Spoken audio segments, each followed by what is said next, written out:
I saw a film the other day, and boy, it was a really good film. In fact, it was a great film. In fact, I'm not ashamed to say that it was an instant classic. Well, actually, no. I never think like that. I don't think I've ever thought like that. I don't think I've ever used the words instant classic that I've seen and heard many times, but I used to think about, oh, this is a good film, or this is a great film. So when I did that, I'd go to a friend, another movie watching friend, and I say, I saw this movie the other day, and it was great. Have you seen it? And the friend, very often, movie-going friend, we might have had similar tastes or whatever, he'd say, yes, or he might also say, well, I liked it, but not as much as you did. And then he'd say, didn't like it at all. So wait a minute. I think this is a great film and you don't. Am I wrong? Is my taste in film or my appreciation of film so imperfect? Or do I need to look at this a different way? So after I started watching lots of movies, I thought about, how do I rate these films? How do I describe them after the fact? If I like them, if I don't like them, if I like them a lot. And it took a while, but I finally reached the point where best films, great films, top 10 films of this decade, or the 100 films of forever, or the best films of all time, I stopped thinking in those terms and I started thinking about the movies I like, the movies I like a lot, and then the movies that eventually leave that category and become my favorites. Because tastes differ.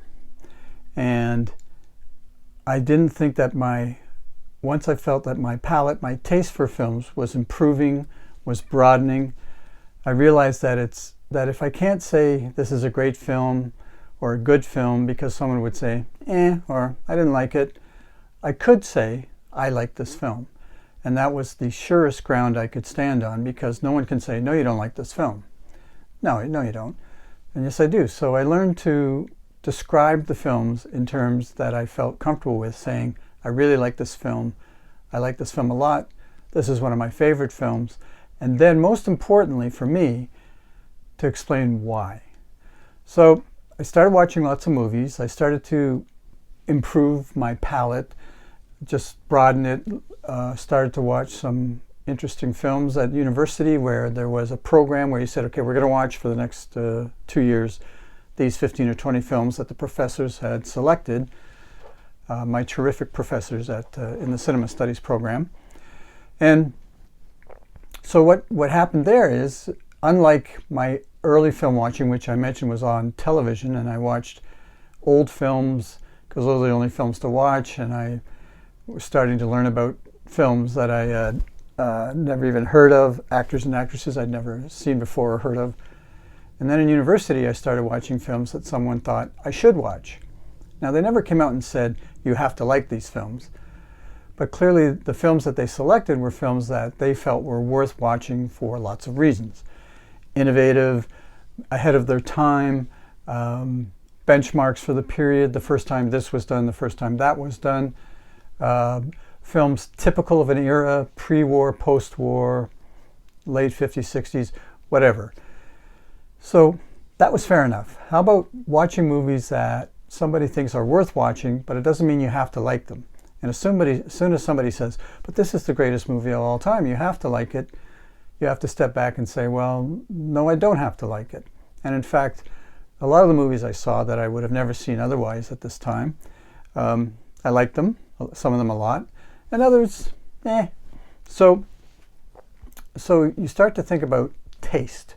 You start to think about, how can I improve, I say, this palate, this taste of mine? How can I learn to like the movies? Not that people say you should, but movies that maybe have clearly more commitment to them, more effort, more robust, as opposed to the simple films. Now, that being said, there's a lot of simple films I like, and I have a category that I like to use called guilty pleasures, where I don't care if everybody hates this film for whatever reasons, I like the film. So that's part of it. So the simple films, the more robust films, it's like liking poetry and plays and appreciating the fact that maybe if I don't completely get Shakespeare, I can sort of appreciate there's a lot going on there, an awful lot going on there. And if I'm into plays and poetry and brilliant writing, maybe I should try to learn more about Shakespeare. In the same way, as you watch more and more films, you try to increase your appreciation of the films, understand why some films are regarded very highly and others less so. You may not agree with that, but you can maybe appreciate it. It's almost like I think the dancers in a ballet are spectacularly athletic, and obviously if it looks really easy, it must be really hard, and yet at the same time you may not particularly care to go and watch 2 hours of a ballet. Same with an opera, same with classical music, but you can appreciate that there's a tremendous amount of talent on display, and if you ever want to venture down that road, you can reach a point, I hope, as I've tried to do, where you really appreciate the music or the performance, and it's a very rewarding adventure. The same is true for movies, so which is why I talk about this period from 1930 to, let's say, 2000, when a lot of films were made that I just thoroughly enjoy. I think it is very much worth watching these films, and there are reasons why I like them and why I would recommend them.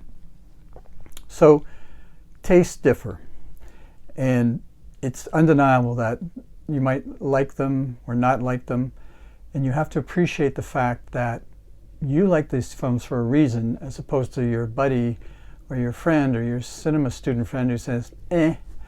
So I think of two analogies that I'd like to address that I read a long time ago.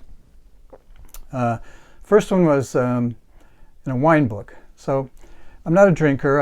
I'll have a beer and I'll have a glass of red wine from time to time, but I'm not really a drinker. But when I became an adult, old enough to appreciate alcohol in whatever form, I wanted to learn more about wine. Because you go into a liquor store or something and you want to get a bottle of wine and you look at this monstrous amount of options available to you and you don't know what to do, where to begin. What does this taste like? What does that taste like? What kind of wine do I like or don't like? I've only had, a few glasses in my life. So my particular bent was I'm curious about things and I wanted to learn more about it. So I started looking for a book. As always for me, it's always a book. And it took me a while. I couldn't find anything that sort of worked for me. And then I did find a book. And I found this wonderful, wonderful book. The author is Kevin Zraly, and he wrote a book called Windows on the World Wine Course. Now this book is sort of a wine course in a book. It's also the history of winemaking. It's full of what I consider fabulous anecdotes from the players in this 1,000-year industry. Full of great stuff, photographs of all kinds of bottles of wine, including other spirits. But what I remember reading that has never left me was this line. It says, any wine is a good wine if you like the taste of it. And for me, that absolutely encapsulates what it is about taste. But you have to be careful. You say, I like this wine, to me it tastes good. The other person may not. You like this movie for all the reasons you like it, the other person may not. But you are on dangerous ground if you say, I like this wine, this is a good wine. I like this movie, this is a good movie. Because someone can come back and say, well, I appreciate you like this movie, but I don't like it. So I don't think it's a good movie. But no one can give you a hard time by challenging you when you say, I like this movie, I like this wine. That was the first one that stuck with me from the first time I saw it. The second thing was I was in university and I had this wonderful philosophy professor. And for some reason he started the class this way. I can only assume that, I think if I remember correctly, his car was broken into the night before. And he started the class by saying, I own a Ford Pinto. Now for those of you who, I'm not a car person, although I know about cars, but I'm not a real car person, and some of you may not be, but the Ford Pinto in its day, I think, can best be described as generously as possible as an entry-level car. Lots of jokes about it over the years. So then he went on to say, I love my car. I love it to death, because he owned it, was the reason he gave. Said, that being said, the carburetor in my car is made out of plastic. The carburetor in a Porsche is made out of brass. And he just left it there. And the moral of that story was, you can love your car, but you can also appreciate that there are cars that are built differently, perhaps more expertly, to last longer, to perform better. You can appreciate the value of that car. And in the same way, you might not appreciate a movie, you may not like it, but you can appreciate that movie. Okay, I'm supposed to like this film. I watched it. It was hard for me to stay awake, but I get it. It was made at a time when nothing had come like it before or afterwards. You can learn to appreciate what it is about some films that you're not really crazy about, but they are groundbreaking perhaps, or highly recommended. And all that points back to is your palate, is increasing your movie watching and learning about films and seeing films and saying, I didn't like this, but I'm told a lot of people like this film. What didn't I like about this film? Why didn't it work for me? Or I really like this film and I don't hear too much about this film. Why did I like it so much? And why do a lot of people I know just, give it the I didn't like it or the thing? So part 2 is, when it comes to taste and your palate and your movie enjoyment, is what you bring to the theater in the days when everybody went to the theater to see a movie is completely you. Nobody else but you. What's inside you, I believe, will connect with what you watch. So you might like a film because you were athletic and still are athletic, and the movie has an athletic tone to it. You like the film because you were scholarly and it's an academic film, it's about science, it's something like that, and so you are attracted to that. You were an underdog, maybe nerdy, or an underdog, or a sportsman that, like myself, not very big and had to fight. I was often in a David Goliath situation, and so you like films of underdogs. I like underdog films a lot. I think I like the structure. That's just me. That's what I bring to a movie. If it turns out it's a bit of an underdog film, then I'm already predisposed to like that film. I like beginnings. I like movies that start from nothing to something, rags to riches. Now, I can understand nothing to something. Rags to riches, I'm still in the rags to rags stage, but I'm hoping that riches part is right around the corner, so stay tuned. But I like those movies. Now, maybe you were in the in crowd in school, whether it was high school or post high school, and you had this wonderful life and you like watching movies about people like that you can recognize and you can relate to. Maybe you are a very religious person and you like movies that focus on the religious aspect of some people's lives.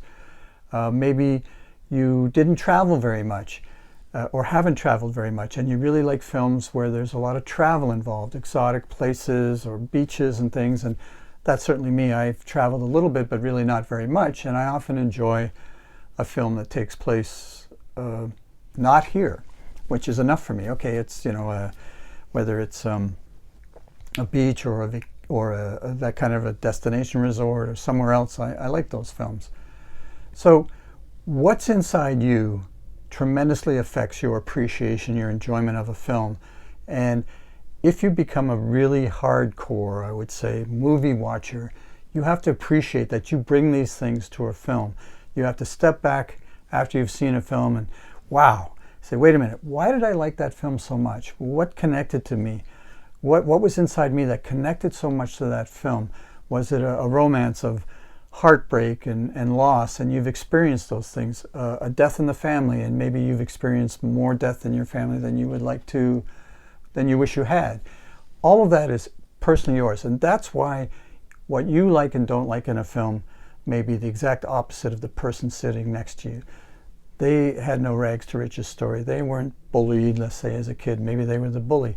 They lived a completely different life from you, and therefore responded completely differently to the movie. However well crafted that movie may be, however much you think it's well crafted, you realize that that's part of the response when people say, wasn't that a great movie? And the person goes, eh.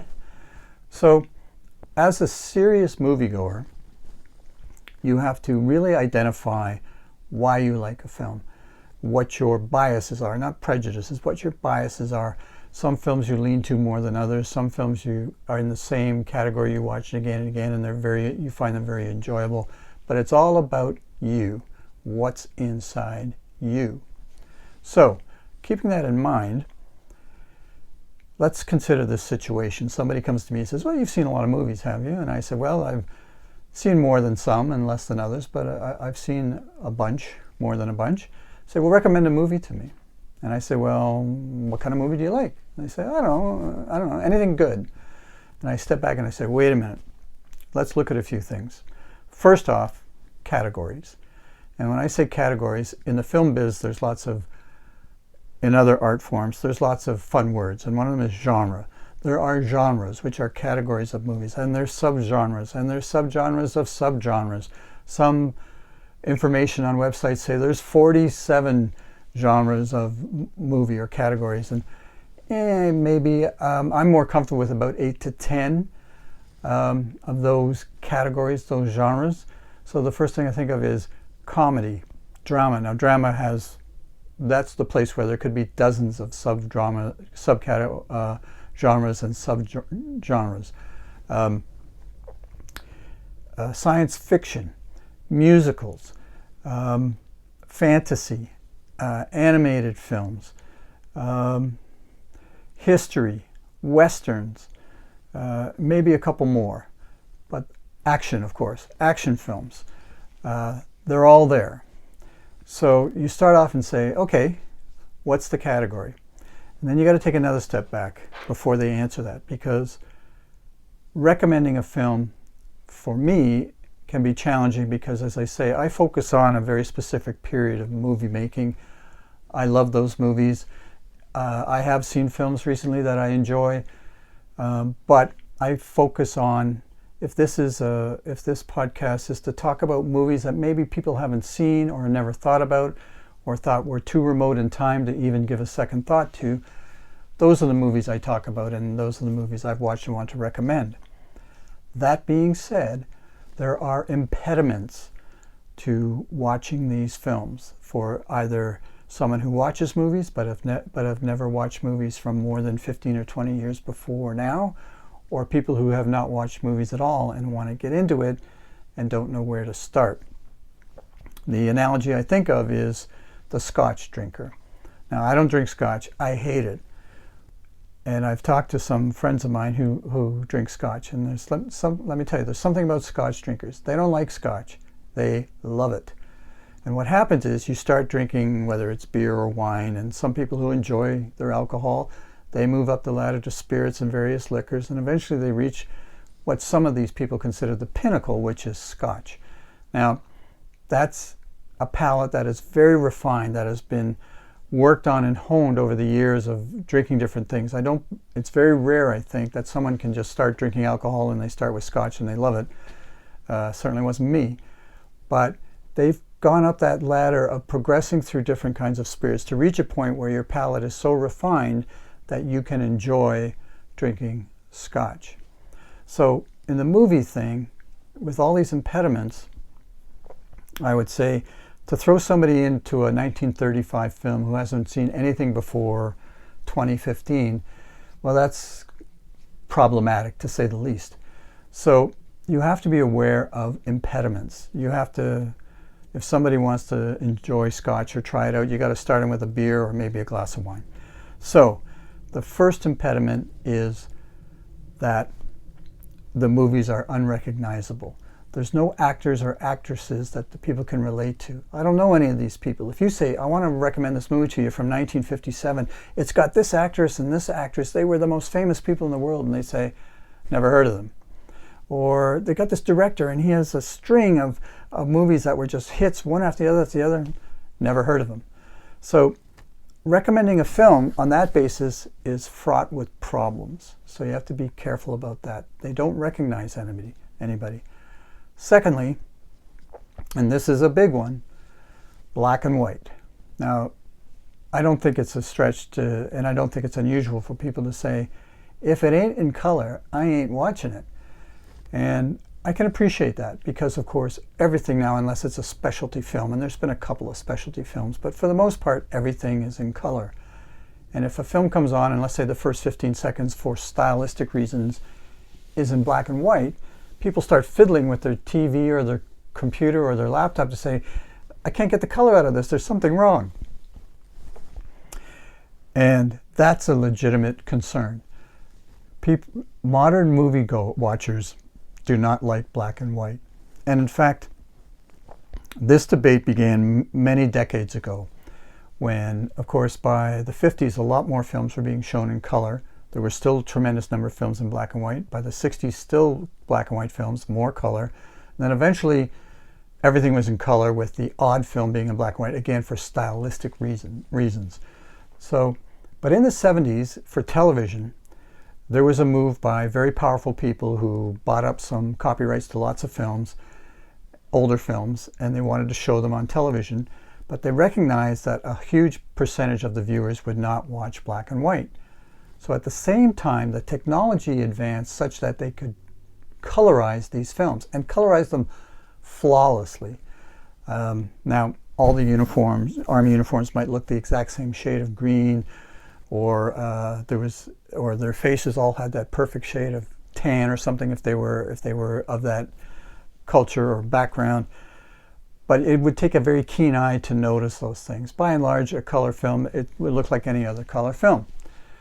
So a debate raged. You're destroying these original movies. These original movies were great as they were, and now you're destroying them by colorizing them. This is not what the director or the writers or the producers intended. The other side of the argument was, no one's going to watch these films, or not no one, but the people. I want to increase the audience for these films. And the only way to do that is to show them colorized versions of these films. So this is my take. If you can expose more people to films that you think are worth seeing, it doesn't matter if they're in color. Especially only, I should say especially, and only if the original version of that movie still existed. So if you have a colorized film and you get way more viewership than you would if it was black and white, some of those people are going to say, oh, that was really good. I want to see another film by this person or starring this person. I want to see this or that. And then you go back and say, well, maybe I'll watch it in its original format to see what that's all about. And then you learn, as you start to watch more and more films, just because that door was open because it's a colorized film, you learn more and more about the movies from older years that were done in black and white, and you can come to appreciate what I think is the brilliance of the photography for black and white films, basically meaning shades of gray, and really find films that you wouldn't have found otherwise. But to start off with, if you suggest a film to someone that's in black and white who has never watched films in black and white, that's going to be a problem. So you have to be aware of that. Next impediment, and in some ways the most obvious one, music. Nothing is more of its moment than music. People who listen to music today probably don't listen to music that was made 10 years ago, and certainly 20 or 30 years ago, not at all. And it's only older people like myself who like the music from when they were teenagers. So what if you want to go watch a movie and none of the music resonates with you? It sounds funny. It sounds, well, to your ear, it sounds awful. Too much orchestra, too many violins, too much this, too much that. The songs I don't like. The people singing I don't know and I don't like it. I can't stand it. So, and the movies that of the period that I'm talking about, up until the late 50s, there was a lot of orchestra. Now some of it is, I love a lot. Some of it is tremendous music, and the score on the film can be spectacular. And even into the 60s and 70s, sometimes the score, the music of the film, takes the film to way beyond what it might have been otherwise. And we talked about that another time. But it's a problem. Now, that being said, there are a couple of songs that have survived this period that everybody knows, even to this day. I think, well, everybody where much of the movie-going public knows, and even young people know. And the first one that comes to mind is White Christmas. Now, is there a Christmas that goes by that you don't hear that song sung by contemporary singers? That again increases the audience for it. But that song first appeared in 1941 in a movie, which was not a Christmas movie, and became, if there is such a thing, as an instant sensation. This one was this wasn't really an instant sensation. I shouldn't say that, because there was a movie called My White Christmas that was made 13 years later, but it was a very popular song. But I think that everybody knows that song. The only other one I can think of might be that one from that horrible movie, which is not a horrible movie, The Wizard of Oz, and it's Somewhere Over the Rainbow.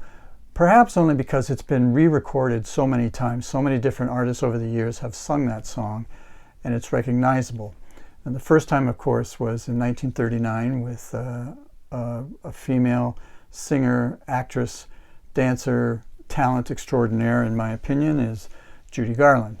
So that one probably is recognizable. But otherwise, a lot of films that I love the music for are just unreachable for today's moviegoer. So you have to be really careful. The orchestras in the soundtracks in many of the movies in the 30s and 40s are overwhelming. If it's good, if I like the music, then I love it. But if I don't like the music, it can be very off-putting. And people who watch a film from the old days, they will say, I can't watch it. I can't stand it. Will someone please turn off the sound? I can't stand it. So I thought about, why did this happen? Why was there so much orchestration? And I'll use another analogy of baseball. Now, baseball and golf, for the most part, have to be played in good weather. Now, a little drizzle, yes, but we're not talking about drizzle. We're talking about rain. Nobody plays golf, even the pros, in hard rain. And baseball is stopped after a while when the rain becomes torrential. But the park owners, what they do is they hire all these people, it's called a grounds crew, and they sit on the sidelines. And if it starts raining really hard, these people run out onto the field with tarps, and they cover all the important areas of the field to protect the field so that the next day, if it's not raining, they can play again. But they are absolutely essential for these parks. So then you ask yourself, what if it doesn't rain for 45 days? Which is not unusual. Well, then those people still sit on the sidelines. They get paid whether it rains or not, because for that one time it rains, they absolutely need to be used. So now let's go back to the movies in the 30s. It was the talking period. They wanted to put as much sound on film as they could. Talking, singing, whatever, and also music. Lots and lots of music. So all the studios would employ orchestras, and they would be used on every picture. There would be a pretty robust, very almost uninterrupted soundtrack, up, down, but the music would be constant. And the simple answer is, we got an orchestra, we might as well use it. And if someone said, well, we don't need so much music in this picture. No. So they used them and used them and used them. For 20 years, I think they were, maybe even 30 years, the soundtracks of those films are just smothered in orchestral music. Now, if you don't like that, then there's going to be a problem. So again, the suggestion is, you got to hang in there. There's movies I really, really would recommend. I love these movies. There might be a lot of music in them that you don't recognize, or songs you've never heard before, or the people singing them you've never seen before. But once you watch more and more of them, if you can, and expose your palate to these things, you'll really come to appreciate them, I think. And lastly is style. People say, oh, I hate those old movies. Oh, everybody looks funny and walks funny and talks funny, and the hairdos are crazy and the clothes are awful. And also, they're so slow. They're so slow. Everything takes forever, whereas today it's like bang, bang, bang. Now, this one is absolutely legitimate. In the last 20 years or so, with television commercials, if you look at old television commercials, they go on and they tell their little story in 30, 60 seconds. Now you can have a commercial that's 15 seconds long, and cut, meaning camera stop, camera start, camera start, camera stop. And commercials can be 1 second cuts, and you've got 15, 20, 30 shots in a 30-second commercial. Now that's really fast. And if your audience has grown up with that, that's what they feel comfortable with. So they see these rapid fire commercials, they see relatively rapid fire shows. Action films are crazy like that. So then they go and they watch something from 50 years ago, and it's not like that. It's called shot length. And there's even companies, or if you go on the web, you can find places where they'll tell you what the average shot length of every film is. And it might be, you might think, oh, it's going to be 30 seconds. No, 8 seconds for the modern viewer could be a lifetime, but it could be 8 seconds, 7 seconds, 6 seconds. And maybe today the shot length of most films and things that people watch is 3 seconds or 4 seconds. And that's a big difference. So people say they're so slow, these movies, will you please get going? And it's a very legitimate beef. Not that longer shots are bad, but they grew up not watching these kinds of shots. So again, it's like as you watch more and more movies, you learn the language of the cinema from those 40s, 30s, 40s, 50s, 60s. You begin to appreciate them, and then all of a sudden you start finding films that you really, really like. And that's what happened to me. There are films that I find hard to watch, and there are other films I think, oh, okay, let's see what this is all about. And then you realize, wow, that music works perfectly with this film. Or I like musicals. That's one of the categories I love. And some musicals I can't watch. They don't do anything for me. And others, I'm just in awe of the talent involved, the ability to sing, the songs that are so, what I think are brilliantly written, the dancing involved. You acquire a taste for them. It takes time, and you have to have an open mind, but it ain't easy. It really, that juxtaposition from today's films to the films that I'm recommending, it takes time. So, recommend a film to me. You've seen lots of films. Recommend a film. I say, okay, well, what kind of films do you like? Oh, I don't care. Any film. Any good film. Okay, how about an action film? Person, yeah, I like action films. I watch all the current, you know what they are. So, okay, so I think, well, not a Scotch drinker yet, so I don't want to go back to the 30s or even the 40s. And I thought, well, I like action films. Some of my favorite films are action films, musicals, action, some comedies, although comedy we'll talk about later. Comedy is a really difficult genre. Action films. So I said, well, maybe you like suspense. Action and suspense. Yeah. Okay, well, there's a film made in 1969. Now that is 55 years ago. So that's a long time ago. But it holds up, I think it holds up spectacularly well. It was remade, but don't go near the remake. I tried to watch 5 minutes of it. I couldn't. But this film, I love this film. And it's about a politician who has a lot of enemies. And some of these enemies are ex-military. And they want to get rid of the president. They don't like him. They think that he's betrayed them. They're really unhappy fellows. So they decide they've tried to kill him, but nothing works out there. They can never get it done. Not that they're bumblers, but they're just not good at it. So they think, well, maybe we should hire somebody to do this, a professional. And you think, if you're watching this or if you're thinking about it, say, well, you can't exactly, today, right? Even if you go on the internet today, maybe you can't find an assassin. I mean, who knows? But in those days, of course, you'd think, well, it would have been even harder to find an assassin. But the reality was, it wasn't that hard, because if the time of the film is, say, 1962, that was 17 years after the end of arguably the worst war in history. It's certainly in terms of lives lost. The catastrophe that was the Second World War.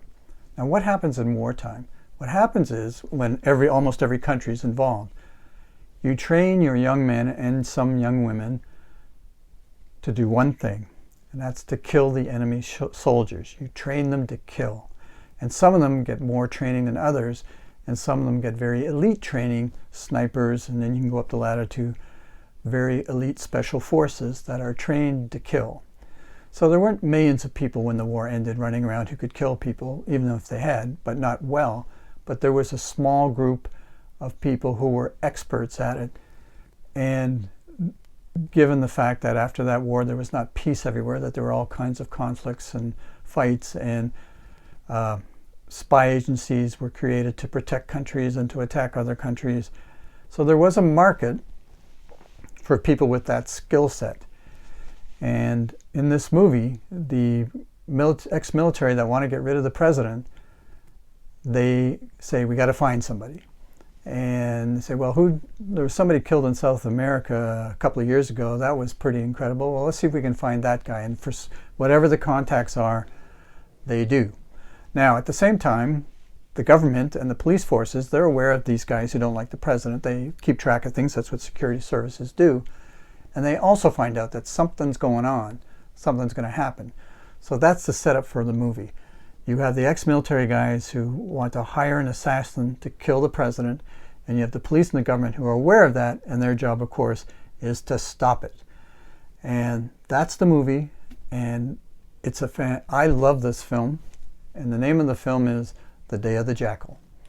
Now, I could tell you who acted in it and who directed it, and it would mean nothing to most moviegoers. I've never heard of them.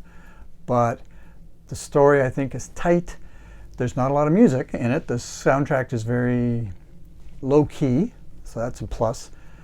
And the person I recommended this film to, he ended up liking it very much. Now, just to be fair, I recommended another film to him at the same time, and he thought it was okay, but it was okay. But he really liked Day of the Jackal. So, think about the films you like and why you like them. Try to stay away from the top 10 of the 50s, 60s, 70s, the top 25 movies of the last 50 years, the best 10 films of all time. Every time somebody says that, somebody will say, eh. But think about the films you like, think about why you like them, and think about improving your palate so that you see more films, you appreciate those films, you find out what you like and what you don't like, and I think that adventure is well worth taking. At least I think so from the 22nd row.